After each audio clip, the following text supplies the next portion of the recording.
Hello,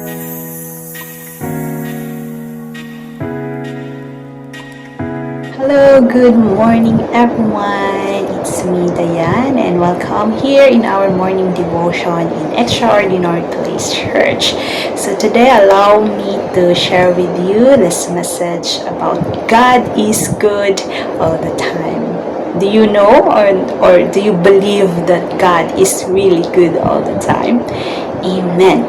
So let me share you the story of Joseph in the Bible. So he is one of the Bible character that God really speak to me, and it inspired me to pursue him in my life more. Amen. So if I read this story how many times, I cannot really stop to let my tears flow. So it really is so amazing, amen, how really God is amazing upon the life of his people. So this chapter in Genesis 50, we will just summarize it. So this is already the part wherein Jacob dies and his sons involve him and bury him in the cave of Machpelah, where he previously asked to be buried. So the brothers worry that Joseph is carrying a grudge and waiting to take revenge once Jacob has died.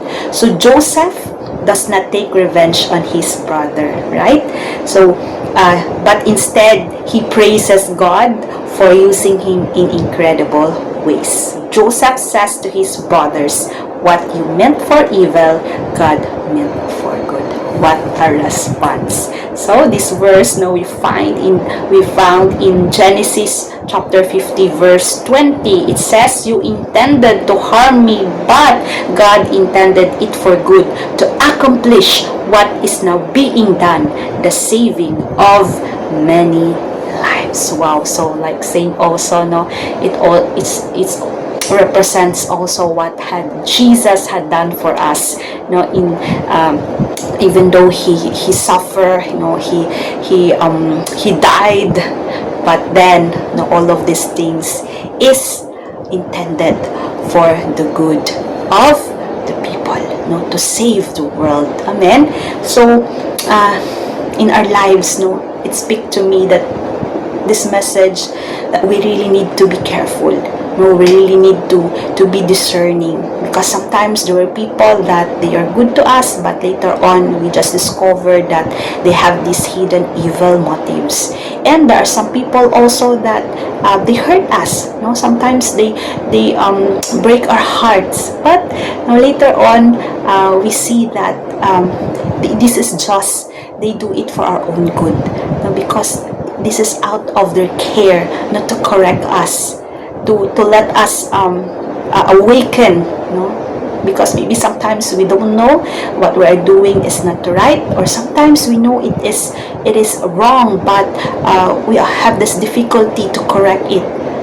So those hurts, those breaks, heartbreaks can help us to pursue to do what is right, and to walk the right path that what had our God prepared for us. Amen.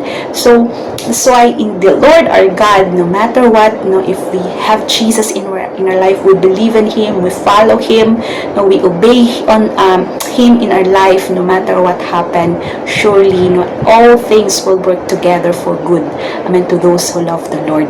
So we should be we just need to be courageous. We need to just strengthen our faith that all these things happen for our good, for a good purpose, not to harm us, not to destroy us. Amen. So let us not feel bad, even though yes, literally we will be discouraged, but take heart. Let us take heart, that in the Lord everything happens for a purpose, that all the time our God is so good. Amen. So hope and pray this message bless us today and speak to each one of us today. Thank you, and God bless everyone.